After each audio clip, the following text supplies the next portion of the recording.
7:42, lunes. La cafetera silbaba en la pequeña cocina compartida. Nadie hablaba. En la pantalla de la sala de reuniones aún parpadeaba el mensaje. Error de conexión con la videollamada. Pero lo que de verdad me sacó una sonrisa no fue el silencio ni el café. Fue verlos a ellos dos, sentados juntos en la misma mesa. Clara con su típica camisa de seda arrugada, moviendo la pierna sin parar. Y Marco, con esa manía de revisar su reloj cada 30 segundos como si pudiera hacer retroceder el tiempo. Yo me quedé de pie, taza en mano, fingiendo revisar el guión de la reunión. Por dentro ya sabía cómo iba a terminar todo esto. Solo tenía que esperar. Clara tenía 34. Marco, 36. Llevaban casi 5 años en la empresa. Y desde que entraron, fueron una especie de bomba de relojería en cámara lenta. Nunca peleaban abiertamente. Eso habría sido fácil de manejar. No. Ellos se clavaban cuchillos con sonrisas, comentarios pasivo-agresivos, correos con copia al jefe, silencios en reuniones estratégicas, risas compartidas que nunca llegaban a los ojos. Y lo más irritante, fingían ser amigos. «Clary y yo nos conocemos desde antes», decía Marco con esa voz nasal en los almuerzos del viernes. «Juro que Marco me debe más cafés que reportes», respondía ella, todos riendo. Yo observaba, tomaba nota, y dejaba que siguieran su coreografía. Hasta que un día, uno de mis analistas, Daniel, un tipo meticuloso, me compartió un rumor. Ambos habían intentado salir con la misma persona, Eva, nuestra coordinadora de RRHH. A meses de diferencia, claro. Pero ella se lo había contado a alguien, y ese alguien, ya sabes cómo funciona. Desde entonces, Clara y Marco se volvieron más tensos, más competitivos, más venenosos, y lo peor, seguían vendiéndose como ejemplos del equipo estrella. Pero la verdad era otra. Mientras otros sacaban informes, Clara y Marco desaparecían por reuniones que no dejaban rastro. Mientras otros cubrían lanzamientos, ellos se peleaban por tareas mínimas y luego se adjudicaban el crédito. No eran un par de malos empleados. Eran un cáncer pasivo, de esos que minan desde dentro. Yo llevaba 10 años en la empresa. Había sido becario, luego analista, después supervisor. Ahora era jefe de estrategia. No tenía tiempo ni humor para dramas de oficina. Pero sí tenía algo más poderoso. Contexto. Sabía que los dos eran improductivos, saboteaban proyectos y drenaban al equipo con su toxicidad. Y lo más importante, su jefe directo, Laura, no podía más. Una tarde me lo dijo así: «Laura, o los separas tú, o los pierdo a los dos. Y con ellos, pierdo a 3 más que ya me han pedido cambio de área». Me quedé en silencio. Después le dije: «¿Y si no los separamos, sino que los juntamos?» Ella arqueó una ceja. Me miró y sonrió. Apenas. A la semana siguiente, durante una reunión de gerencia, propuse un nuevo proyecto. Uno que sonaba importante, estratégico, incluso prestigioso. Un informe transversal para mostrar cómo los equipos top de cada departamento logran resultados, con tácticas, reportes y evidencias. Un proyecto de 4 semanas, con presentaciones internas y externas. Un espacio visible, pero sobre todo, exigente. Y sugerí 2 nombres para liderarlo: Clara, Marco. Algunos dudaron. Otros simplemente asumieron que sabían lo que hacían. Nadie sospechó nada. Yo no mentí. Solo omití lo que todos sabíamos, pero nadie decía en voz alta. Primera semana. Ciudad de México. Oficina principal. Me aseguré de que compartieran escritorio temporal y horario flexible para las reuniones conjuntas. Los vi interactuar como 2 actores que se odian fuera del set. Marco llegaba con ideas que Clara reformulaba como propias. Clara presentaba informes que Marco desmontaba con tecnicismos innecesarios. El líder asignado al proyecto, un tipo joven llamado Tomás, Se quedó atrapado entre ellos como árbitro sin silbato. Yo pasaba por ahí. Preguntaba, ¿todo bien con los avances? Clara, sí, claro. Marco tiene algo increíble preparado. Marco, Clara va a detallar los KPIs como nunca antes. Falsedad tras falsedad. Pero lo mejor era ver el desgaste. A las 2 semanas ambos me pidieron una reunión privada. Por separado, claro. Clara fue la primera.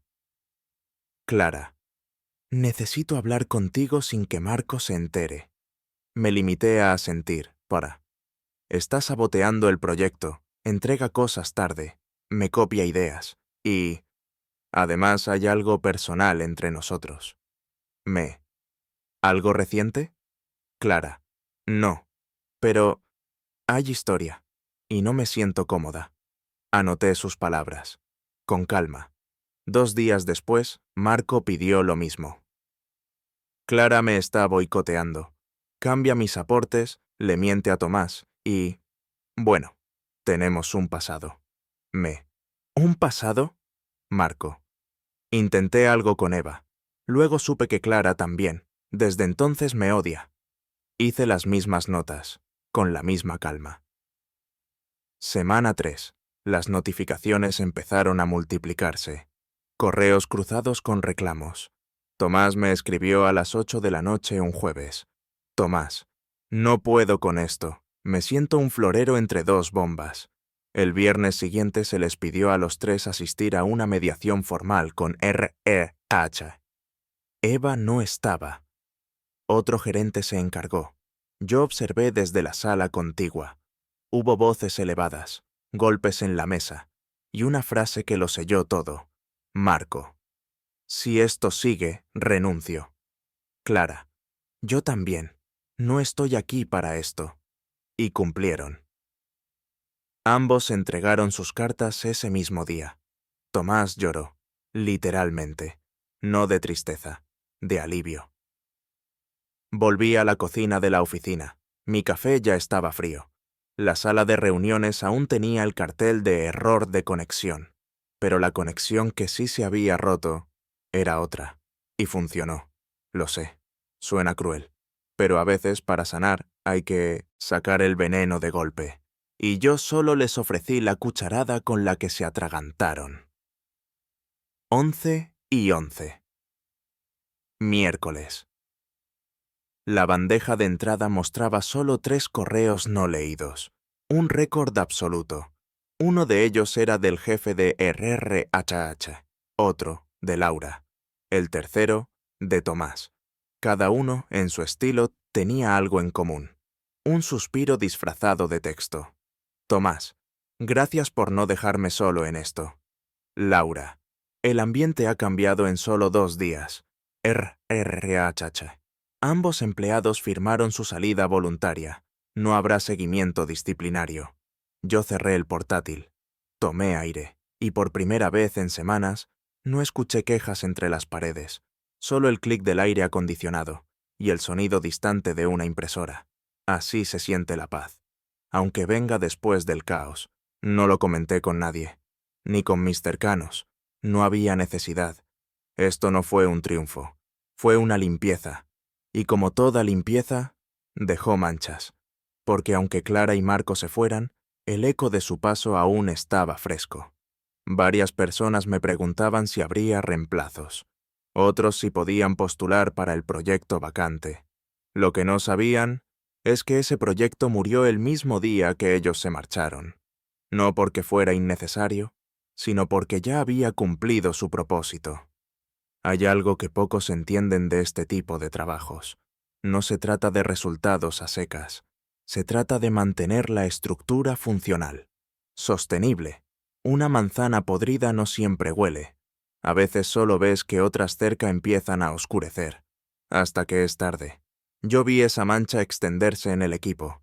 Vi cómo Clara y Marco lograban que los demás sintieran que su trabajo no valía, que su voz no contaba, que solo los más carismáticos brillaban. Y lo peor, hacían todo eso mientras sonreían. Recuerdo una escena en particular. Era un jueves, final de trimestre. Había entrega de informes, todos corriendo, corredores llenos, y en medio de eso, Marco y Clara organizando una mini celebración en la cocina. Globos, pizza barata, una bocina con reggaetón. Cuando pasé, me dijeron: Clara, vamos, jefe, relájese un poco, hoy se celebra el trabajo en equipo. Yo miré a dos pasantes que llevaban 30 horas sin dormir. Miré al equipo de análisis, corrigiendo errores que venían de Clara. Y simplemente dije: sigan ustedes. Yo celebro cuando entregamos, no cuando distraemos.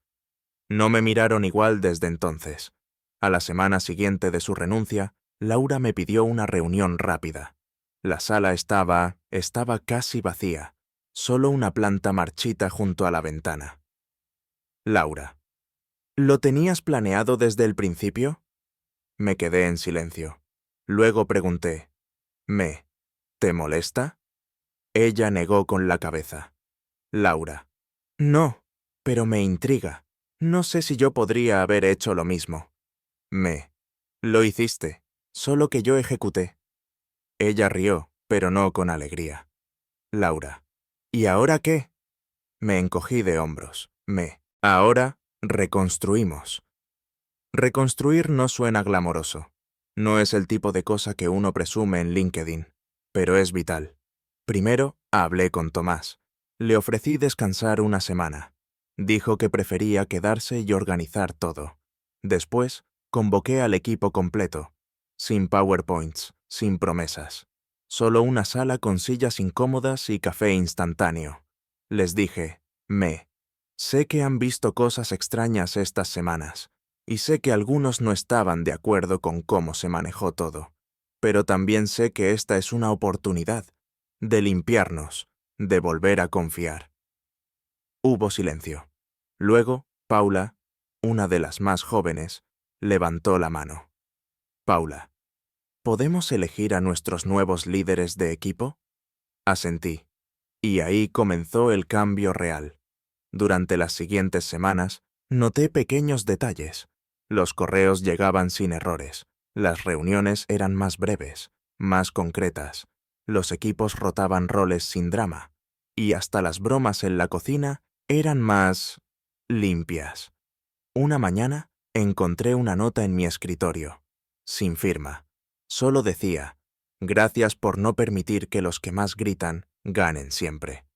No supe quién la dejó, y no me importó, porque ese día, por primera vez, dejé la oficina antes del atardecer.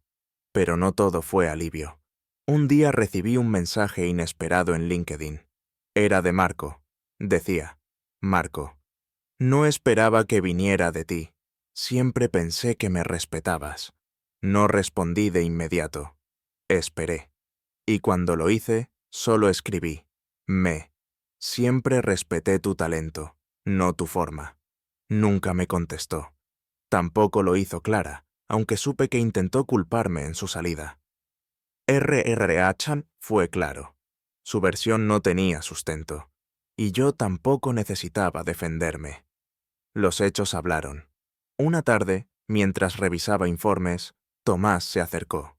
Tomás: ¿te puedo hacer una pregunta? Claro. Tomás: ¿no sentiste culpa? Pensé en su rostro durante las semanas del proyecto.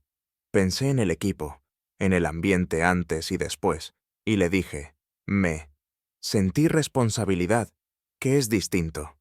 Él asintió, y regresó a su escritorio, y yo seguí trabajando, con menos ruido, con más certeza. Viernes, 16 horas, cielo gris sobre la ciudad.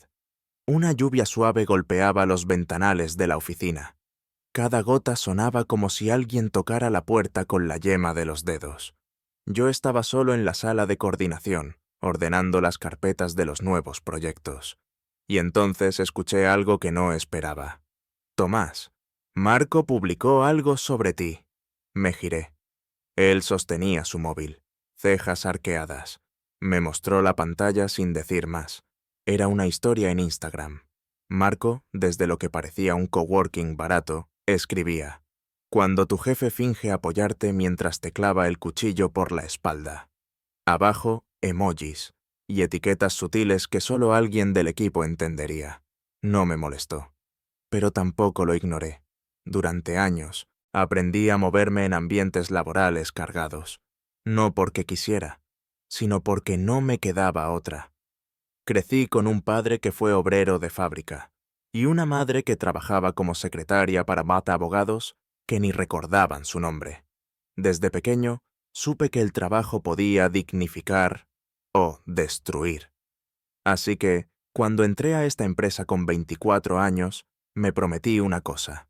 Nunca dejaría que el lugar donde pasaba 10 horas diarias se convirtiera en un campo de batalla. Y eso incluía enfrentar a los que traían guerra, incluso si lo hacían con sonrisas. Los días siguientes al post de Marco, otros empezaron a hablar, no públicamente, pero sí en susurros. Una diseñadora comentó en la cocina: ¿vieron lo de Marco? Pobre, lo dejaron caer. Un técnico dijo en voz baja. Clara también compartió algo, un meme sobre jefes manipuladores. La semilla estaba sembrada, y aunque eran solo insinuaciones, podían crecer. Laura me escribió una tarde. Laura, ¿quieres que intervenga? Yo respondí. No. Si respondemos, ellos ganan narrativa. Mejor los hechos. Así que no hice nada, a primera vista. Pero internamente empecé a documentar. Todo. Pedí a RRHH que consolidara los informes de desempeño de ambos durante el último año. Quería fechas, números, métricas comparativas. Revisé correos, archivos compartidos, tiempos de respuesta, proyectos asignados versus entregados, y el patrón era claro. De 34 tareas asignadas en 6 meses, Marco había completado 9 a tiempo. Clara, 11, pero 7 con errores graves que implicaron rehacer trabajo. Tomás, en comparación, tenía 28 entregas sin fallas. El equipo no necesitaba una defensa. Ellos eran la defensa. Entonces me reuní con comunicaciones internas. Un equipo pequeño, de 3 personas, liderado por Sofía. Una mujer precisa, rápida, sin miedo a las verdades. Le pedí, quiero un boletín interno, honesto, que muestre lo que hemos avanzado en el último trimestre. Pero sin nombres, solo cifras, equipo, impacto. Sofía, ¿te refieres a antes y después? Exacto. Que hable por sí solo. Una semana después, el boletín estaba en todos los escritorios, también por correo. Título: Transformación silenciosa. 3 semanas que lo cambiaron todo. Gráficos, logros, indicadores de clima laboral. Todo medible, todo verificable. El equipo lo leyó. Sonrieron, y las voces se apagaron. A finales de mes, recibí una invitación a una charla empresarial. Tema: Gestión de conflictos latentes en equipos de alto rendimiento. No pude evitar reír. Era irónico. Pero acepté, no por ego, sino porque me di cuenta de algo. Lo que hicimos, a pesar de su crudeza, era una lección, no de venganza, sino de límites. Y límites, bien colocados, salvan más que 1000 conversaciones tibias. La charla fue en un coworking en Barcelona. Salón pequeño, 20 personas, café aguado. Me senté frente a ellos y conté parte de la historia, sin nombres, sin cargos, sin culpas explícitas. Solo dije, Hay veces en que 2 personas no se destruyen de frente, sino a través de todos los demás. Vi cabezas asentir. Un chico levantó la mano. Él. ¿Y no se sintió mal por dejarlos caer? Respondí, Ellos saltaron. Yo solo les señalé el vacío. Silencio. Y luego, aplausos lentos. No por lo brillante, sino por lo claro. De regreso a casa, revisé mensajes en el móvil. Uno me llamó la atención. Era de Eva. Sí, la misma Eva. RRHH, la mujer que, sin querer, había sido catalizadora del conflicto. Su texto decía: Eva, escuché sobre la charla. Qué bueno que alguien ponga nombre a lo que se esconde tanto. Le respondí, gracias por ser parte, sin querer. Eva, tal vez sin saber, pero me alegra que el equipo esté mejor. Cerré el móvil, y esa noche dormí profundamente por primera vez en meses. A veces la paz no llega como un amanecer, a veces llega como un pasillo en silencio, una bandeja sin quejas, un día sin sobresaltos, y uno aprende a valorarla, aunque sepa que siempre hay otra tormenta esperando en alguna esquina. 8:35, martes. El edificio entero olía a pintura fresca. Habían repintado las salas comunes con un gris más claro, limpio, neutral, de esos que no llaman la atención, pero tranquilizan la vista. Mientras cruzaba el pasillo hacia mi oficina, noté un detalle nuevo en la cartelera interna. Una frase en letras grandes, sobre fondo blanco. La armonía no es casualidad, es construcción. No tenía firma, pero no hizo falta. El mensaje era claro. Y sí, quizás era mi ego, pero sentí que esa frase nacía de lo que habíamos vivido. Desde la salida de Clara y Marco, el equipo se reestructuró sin imposiciones. Fueron ellos quienes eligieron nuevas funciones, rotaron tareas, incluso reformularon protocolos internos. Lo que antes era un ambiente tenso y competitivo, se volvió una especie de laboratorio de calma. Pero no fue solo eso. Hubo cambios más profundos. Uno de los más notorios, las reuniones. Antes eran eternas, llenas de interrupciones, frases cargadas, silencios incómodos. Ahora se sentía como si todos hubieran aprendido a respirar al mismo ritmo. Una vez, Paula, la joven que había pedido elegir líderes, me dijo en voz baja, Paula, ahora puedo hablar sin que me corrijan antes de terminar una frase. Me quedé callado, porque a veces la validación no viene con medallas, viene en forma de frases así. Una mañana, mientras revisaba reportes en la cafetería del edificio, un rostro conocido apareció entre el humo del café. Era Eva. Vestía distinto, más relajada, su cabello suelto, sin el recogido habitual de los días de RRHH. Nos saludamos con un gesto. Eva. No estoy aquí por trabajo. Solo vine a visitar a una amiga en el piso legal y ofrecía acompañarla un rato. Nos sentamos. Ella tomó su taza. Me miró fijo. Eva, ¿sabes que Clara me escribió? Asentí, sin sorprenderme. Eva, dice que tú la empujaste al borde, que manipulaste todo desde antes. Suspiré y dije, no empujé a nadie, solo dejé que se vieran en el espejo. Eva, ¿y si ese espejo estaba deformado? Guardé silencio un momento. Luego añadí, entonces fue el reflejo lo que les dolió, no mi presencia. No volví a saber mucho más de Clara. Marco, en cambio, no dejaba de aparecer en círculos cercanos. Un excompañero me envió un pantallazo de un tuit. En algunas empresas, el éxito se mide por cuánto callas y a quién le sonríes mientras te pisan. Otra indirecta. Otra lanza al aire. Pero no era personal. Era su forma de evitar mirarse por dentro. Y eso ya no era asunto mío. Mes y medio después del colapso, Tomás me pidió algo inesperado.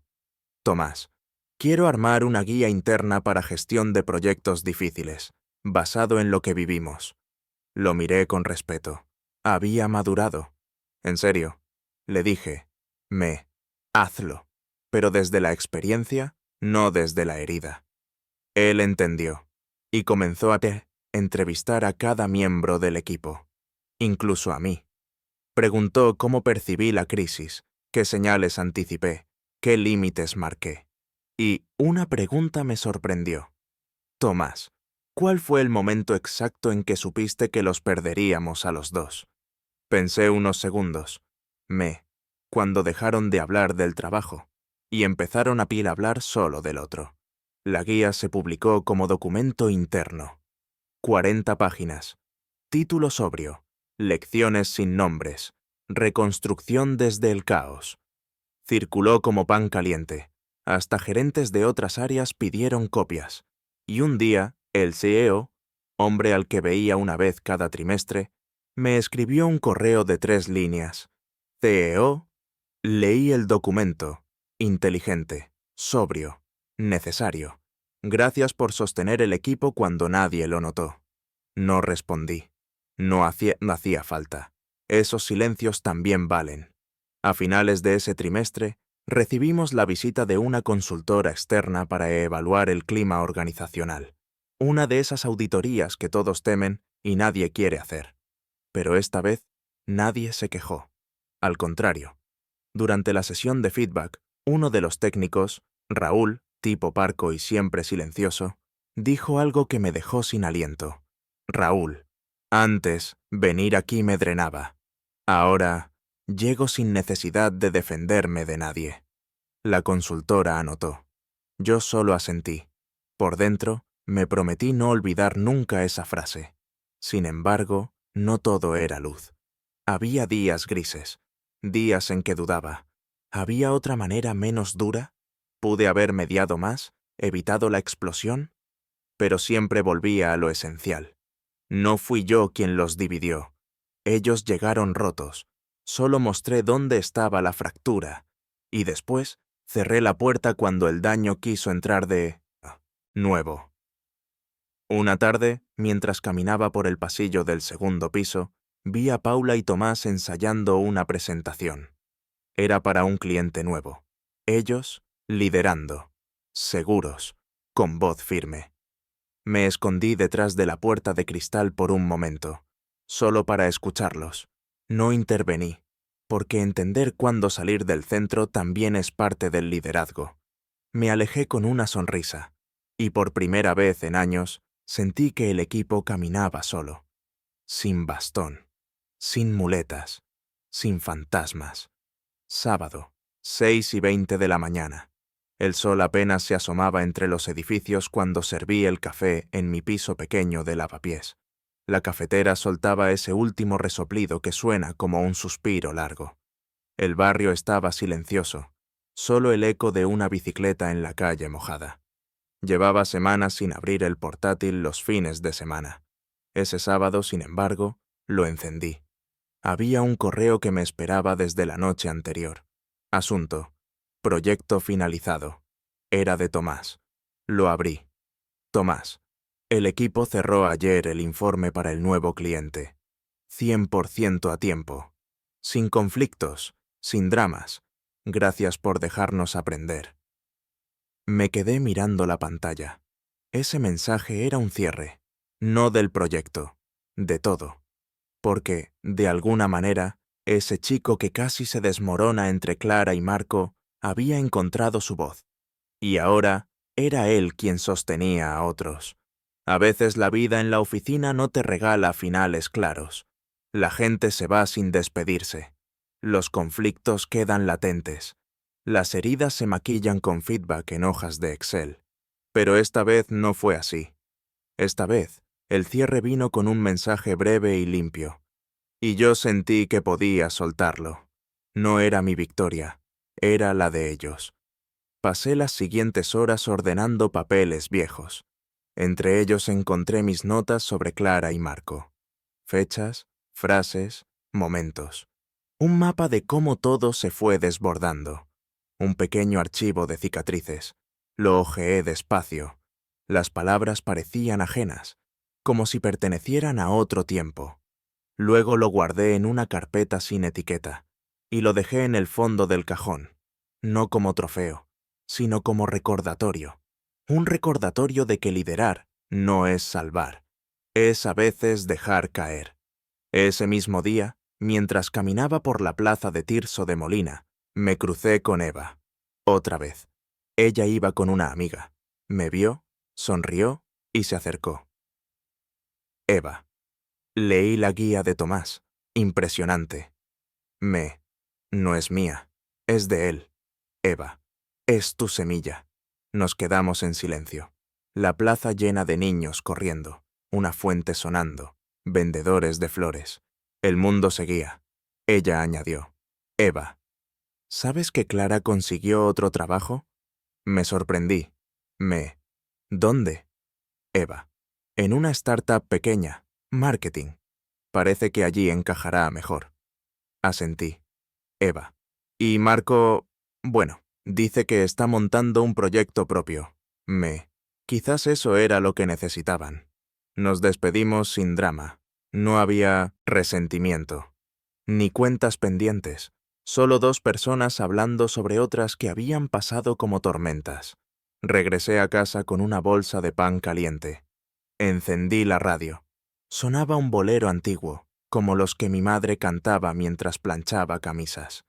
Me senté en el balcón con el café y el pan. Miré la calle. Y pensé en todo. En cómo la gente cree que los límites son castigos, cuando, en realidad, son puertas. A veces hacia afuera, afuera muerta, a veces hacia adentro. Pensé en Clara y Marco, en Tomás, en Paula, en mi propio padre, llegando agotado de la fábrica, diciendo siempre, no confundas paciencia con aguante. Sonreí, porque al final eso había hecho, no confundir mi paciencia con un deber de aguantar lo inaguantable. La semana siguiente, Sofía de Comunicaciones Internas me envió un correo breve. Sofía, estamos preparando el boletín trimestral. Queremos incluir una frase tuya sobre liderazgo. ¿Nos das una? La leí varias veces antes de contestar. Finalmente escribí, liderar no es gritar más fuerte ni sonreír más amplio. Es poner límites donde nadie quiere, para que otros puedan crecer donde sí quieren. Envié. Y cerré el portátil. Ese mismo viernes, al salir de la oficina, Paula y Tomás me esperaban en la puerta. Paula. Solo queríamos darte esto. Era un sobre. Lo abrí. Dentro, una foto del equipo en la última reunión. Todos sonriendo, con un post-it pegado al borde. Gracias por el silencio que nos devolvió la voz. No dije nada. Solo los abracé brevemente. Y me fui caminando despacio hasta el metro. Cuando llegué a casa esa noche, puse las llaves sobre la mesa y dejé el sobre junto al café. La ciudad sonaba distinta. O quizás era yo. Respiré hondo. Por primera vez en mucho tiempo, no sentí el peso de dos nombres en mi espalda. Sentí espacio. Espacio para seguir, para construir, para vivir. Si esta historia te conmovió, suscríbete para más confesiones y viajes emocionales como este.